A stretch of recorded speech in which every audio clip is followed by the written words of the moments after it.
Hola muchachos, en la guía de hoy se va a hablar sobre el tema de cáncer, tipos y materiales causales. Este es un tema para ciencias de octavo grado. Una célula normal pasa a convertirse en una célula cancerosa debido a un cambio o una mutación en el ADN.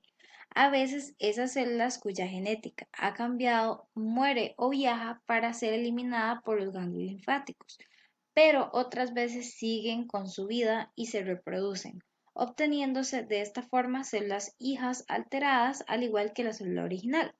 Las células cancerosas tienen un aspecto diferente, bien sea porque ha cambiado su forma o porque tienen núcleos más grandes o más pequeños. Esto las vuelve incapaces de realizar funciones que corresponden a células pertenecientes al tejido de donde corresponden.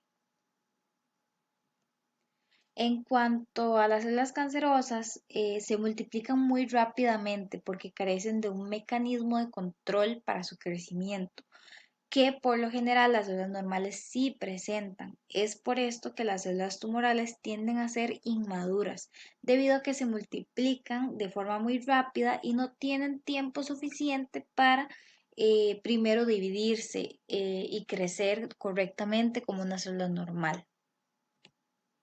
En cuanto a los tipos de cáncer, vamos a hablar sobre el cáncer de mama, el cáncer de piel, el cáncer de pulmón, el cáncer de estómago y el cáncer de hígado.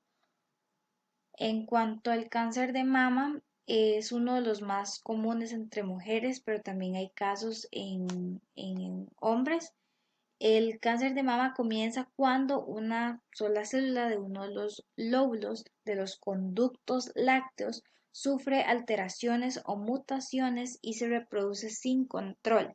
En un principio, y a pesar de que las células cancerígenas se multiplican velozmente, el cáncer de mama puede quedarse localizado en un sector de un lóbulo y poco a poco irse formando un carcinoma in situ, que esto quiere decir que es un tipo de cáncer que se va a quedar en ese lugar y se comienza a formar una masa con todas las células de cancerígenas que van creciendo ahí. En cuanto a los factores de riesgo, se habla de lo que es la edad avanzada, la primera menstruación en una temprana edad, una edad avanzada para el momento del primer parto, nunca haber dado a luz, antecedentes familiares con cáncer de mama, es muy importante, consumir hormonas como estrógenos y progesterona y el consumo de alcohol también. En cuanto al cáncer de piel, tenemos que este es el tipo más común de cáncer de piel, el caso del no melanoma. Se le denomina así porque este grupo de tumores comprende todos los tipos de cáncer de piel excepto uno, el melanoma maligno. Y es el melanoma maligno es el que se desarrolla a partir de los melanocitos, que corresponden a un tipo de célula específica de la piel. Para identificar los melanomas se utiliza cosas como la asimetría, los bordes irregulares, los colores que suelen ser como marrones, negros o cafés y un diámetro mayor a 6 milímetros, que es lo que vemos en la diapositiva.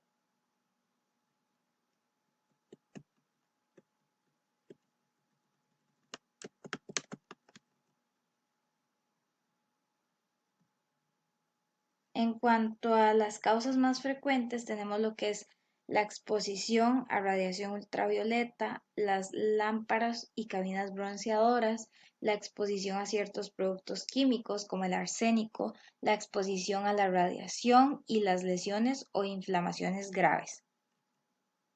En cuanto al cáncer de pulmón, este se produce cuando hay un crecimiento exacerbado de las células malignas en dicho órgano y no se diagnostica en etapas tempranas. Si no se diagnostica en etapas tempranas, puede producir metástasis, en cuyo caso las células cancerosas se desplazan hacia órganos importantes igualmente del cuerpo. Entre los factores de riesgo tenemos lo que es la edad mayor a 60 años, fumar, exposición al humo de leña, exposición a sustancias químicas, contaminación del aire, antecedentes familiares también con cáncer de pulmón.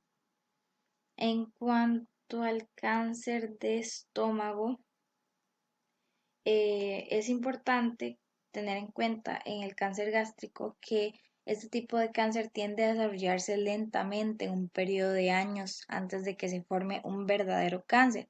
A menudo ocurren cambios precancerosos en el revestimiento interno de la mucosa intestinal, pero estos cambios por lo general son progresivos y no causan síntomas fácilmente detectables. Es por esto que es uno de los cánceres más difíciles de detectar. En cuanto a los factores de riesgo, tenemos el sobrepeso y la obesidad.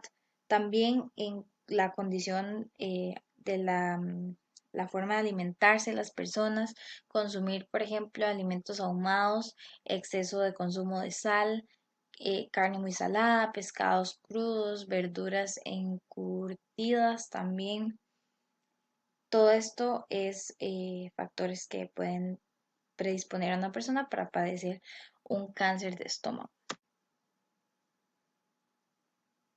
En cuanto al cáncer de hígado, tenemos que este órgano está encargado de digerir los alimentos, almacena energía y elimina toxinas. Esto es importante entenderlo para saber que en este órgano se puede encontrar el cáncer hepático primario, que se origina a partir del hígado, y el cáncer hepático metastásico, que tiene que ver ya con otros órganos. Además, existen factores de riesgos importantes como lo son las infecciones con hepatitis C, el consumo de licor en exceso y la obesidad y la exposición a ciertas sustancias tóxicas, además de otros factores como la edad, el sexo, el fumado, la herencia, la diabetes y la cirrosis hepática.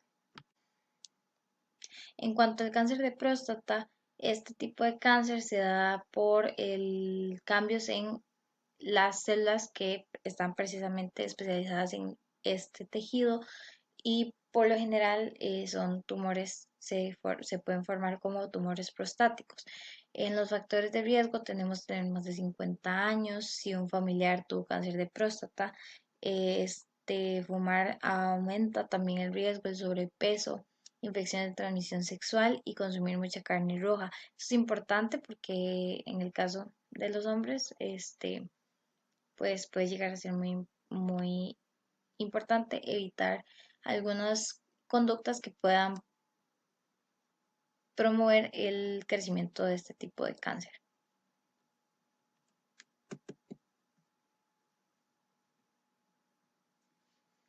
Sustancias utilizadas que pueden ser causantes de cáncer. Tenemos lo que son aditivos químicos, que son sustancias añadidas intencionalmente a alimentos y bebidas, esto con el fin de mejorar características físicas como el olor y el sabor que no cambian su valor nutricional como tal del alimento, pero estos poseen una influencia considerable en procesos de mutación celular que podrían dar origen a procesos cancerígenos. Posibles aditivos son, por ejemplo, colorantes naturales o artificiales, conservantes, emulsiones, algunos espesantes y estabilizantes y potenciadores de sabor.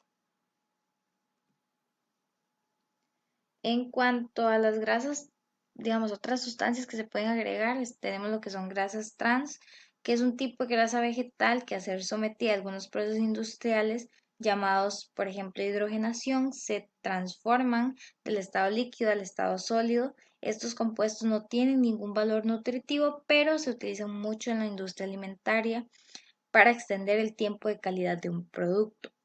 En cuanto al humo del tabaco, tenemos que contiene miles de sustancias químicas, creyendo al menos 70 que se puede causar cáncer. Estos químicos que causan cáncer se conocen como carcinógenos. Algunos de los químicos se encuentran en este humo pueden ser alquitrán, ácido cianhídrico, aldehído fórmico, plomo, arsénico, amoníaco, entre muchos otros. En cuanto a otras sustancias, igualmente, ¿verdad? Cancerígenas, tenemos lo que es el benceno, que es una sustancia química líquida, que es incolora o de color amarillo claro, que está cuando está a temperatura ambiente, que se utiliza principalmente como un solvente en la industria química y en la industria farmacéutica como un producto inicial e intermedio en la síntesis de numerosas sustancias químicas y en la gasolina, por ejemplo. En el caso del asbesto, Ese es un nombre que se le da a 6 minerales que son de origen natural, que existen en el medio ambiente como manojos de fibras que pueden separarse en hilos muy delgados y duraderos para usarse con fines comerciales e industriales. Estas fibras son resistentes al calor, al fuego, en sustancias químicas y no conducen la electricidad. Por estas razones, el asbesto se ha usado entre extensamente en muchas industrias. Y esto sería todo por el día de hoy. Estas son las referencias. Muchísimas gracias.